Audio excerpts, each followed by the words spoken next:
जय हिंद देशवासियों।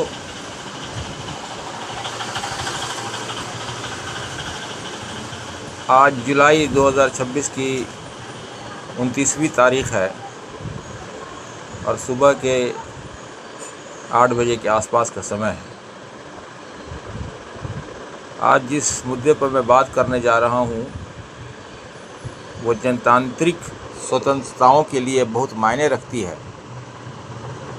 हमें मालूम होना चाहिए कि हमें कड़ी मेहनत और अथक प्रयासों के उपरांत एक स्वतंत्र और लोकतांत्रिक देश मिला है। अतः ये आवश्यक है कि हम उसके मूल्यों को समझें और हमारी शासन व्यवस्था उसी के अनुसार चले। समाचारों से ज्ञात हुआ है कि बिहार और असम की सरकारों ने वर्तमान में चल रहे छात्र प्रदर्शनों के दौरान कुछ जो छोटी मोटी झड़पें हुई थी, कहीं कहीं पर हिंसा ज़्यादा भी हुई थी, उन मामलों में दर्ज की गई प्राथमिकी यानी FIR को वापस लेने का प्रयास किया है, जो एक सोचा समझा और समयानुकूल कदम प्रतीत होता है।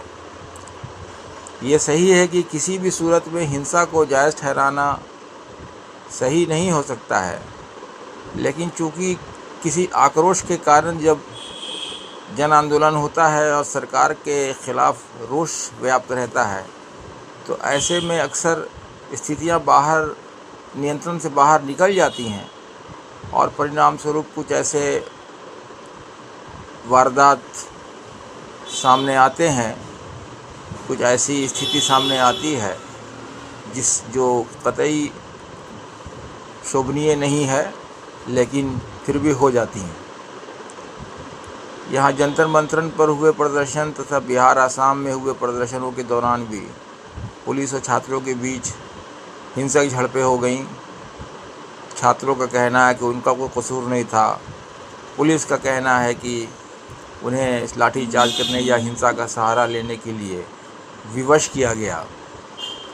बहरहाल सच्चाई जो भी हो, इस तरह के आंदोलनों में होने वाले हिंसक मामलों या हिंसा जैसी स्थितियों से निपटने के लिए बहुत ज़्यादा कानूनी रवैया अपनाने की आवश्यकता नहीं है और इसमें कुछ ढिलाई से काम लेना ज़्यादातर लाभप्रद ही साबित होता है।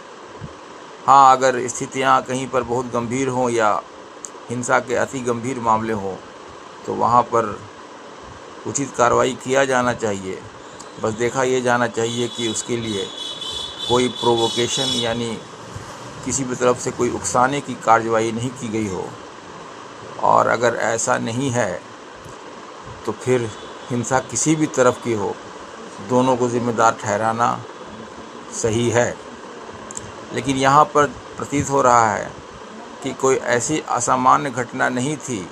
इस तरह की झड़पें जन आंदोलनों के दौरान होती हैं और सरकार पहले भी दर्ज की गई प्राथमिकियों को वापस लेती रही है।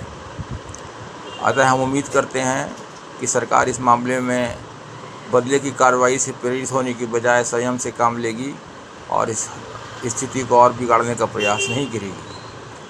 दूसरी तरफ इन आंदोलन के नेताओं से हमारा आग्रह है कि वो भी आंदोलन के दौरान कानून के हिसाब से और जनतांत्रिक मूल्यों के हिसाब से अपना काम करें। और चूँकि ये आंदोलन देशव्यापी होने जा रहा है, अतः ये बहुत ज़रूरी है कि लोकतांत्रिक मर्यादाओं के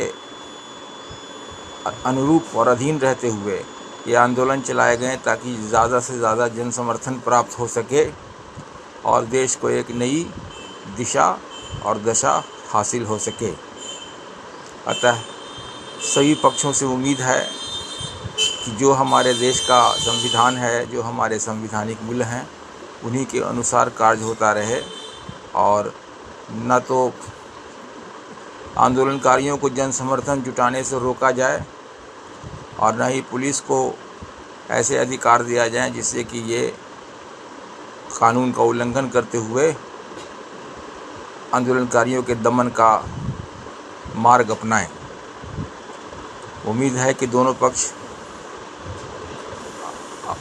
संवैधानिक मूल्यों और लोकतांत्रिक मर्यादाओं का ख्याल रखते हुए आगे कार्रवाई करेंगे और देश इससे राजनीतिक रूप से अधिक परिपक्व हो सकेगा। जय हिंद।